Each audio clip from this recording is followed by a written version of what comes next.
Hola, hola, jovencitos, jovencitas. Se termina este puente que no se sabe si es un puente porque igual estamos en casa, pero bien, bien, gracias a Dios. Gracias a la misericordia del Señor, estamos bien y que el Espíritu Santo guarde nuestras vidas, preserve nuestras vidas, cuide de todos nosotros, porque pues es la idea, que confiemos en el Señor y que Él cuide de todos nosotros, nos preserve, nos proteja, sigamos bajo el amparo, bajo la sombra del Altísimo, moremos bajo la sombra del Omnipotente y estemos debajo de sus alas, ¿no? Y que nos cuide y nos guarde y que el Espíritu Santo siga sosteniendo nuestras vidas en fe y abriendo camino en medio del desierto y fuentes de agua viva en medio de los sequedales, confiando siempre en el Señor, confiando todos los días, paso a paso, ¿no? Cada día.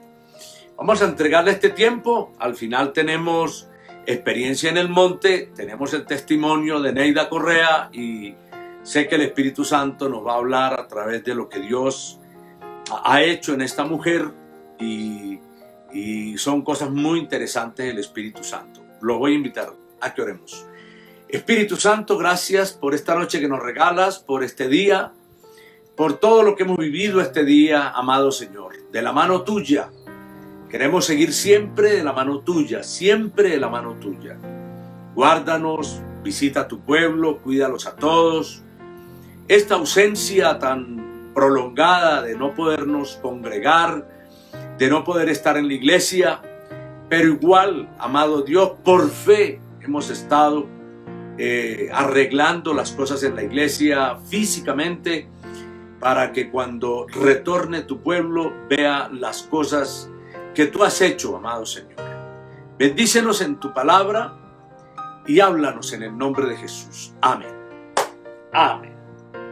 Jóvenes, este pasaje siempre me ha causado muy buen impacto desde que lo leí la primera vez, ¿no? Y sí, porque fui educado de la manera tradicional, de la manera de normas, de respeto por las autoridades finalmente, ¿no? No tanto en esa época, pues había una coherencia en el lenguaje, ¿no?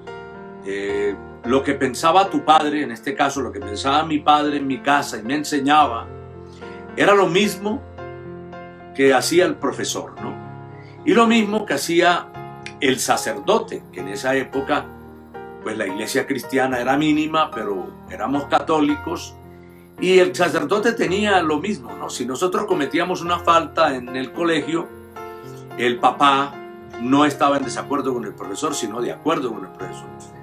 Y si me mandaban a confesar, pues igual, el sacerdote también había una coherencia interesante entre casa, colegio e iglesia, ¿no?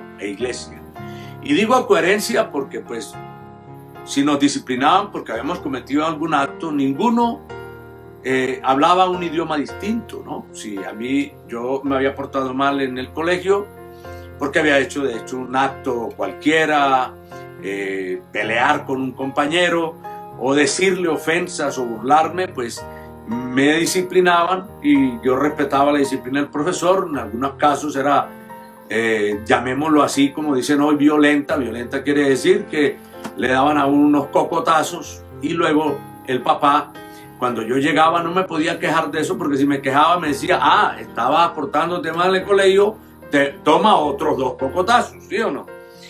Y así igual en todo, ¿no? Este pasaje por eso me gusta mucho. Dice, vamos a abrir la Biblia en Romanos capítulo 13, versículo 1 y 2. Sométase toda persona a las autoridades superiores, porque no hay autoridad sino de parte de Dios, y las que hay por Dios han sido establecidas. De modo que quien se opone a la autoridad, a lo establecido por Dios resiste. Y los que resisten acarrean condenación para sí mismos. Versículo 3, porque los magistrados no están para infundir temor al que hace el bien, sino al que hace lo malo. ¿Quieres pues no temer la autoridad? Pues haz lo bueno y tendrás alabanza de ella. 4, porque es servidor de Dios para su bien, para tu bien, pero si haces lo malo, teme, porque no en vano lleva la espada, pues es servidor de Dios y vengador para castigar al que hace lo malo. Romanos es interesante porque el contexto es increíble. El contexto era que le estaba hablando a los cristianos de Roma, donde la autoridad era el imperio romano, era el César. Y el César imponía de una manera violenta las reglas. Y el apóstol Pablo le está diciendo a los cristianos que el lenguaje de nosotros no es el mismo del mundo, ¿cierto? Un cristiano sensible a la voz del Espíritu no es un anarquista, no puede serlo, ¿verdad? Pueden criticarnos, pueden criticar lo que sea, pueden criticar a Jesús, pueden decirle que Jesús era una persona mensa o todo lo que quieran decir, ¿no? De Jesús. Igual dicen cosas espantosas, ¿verdad? Decir otra más, pues igual. Igual dicen cosas espantosas de nosotros los cristianos, ¿no? Decir otra más, pues lo que quieran llamarnos, pero nosotros vivimos de acuerdo a la Escritura. Los cristianos no tomaron armas en Roma. Los cristianos no fueron violentos contra los romanos. Los cristianos murieron dignamente y por eso dice Hebreos 11, Dios les dio un lugar. Porque finalmente allá es donde vamos a ir, a un lugar en la eternidad. No este mundo, no somos de este mundo, ¿cierto? Los cristianos a veces justificamos las armas, justificamos la violencia, justificamos la anarquía, pero no debe ser. Finalmente, quien hace lo bueno no debe temer a la autoridad, ¿verdad?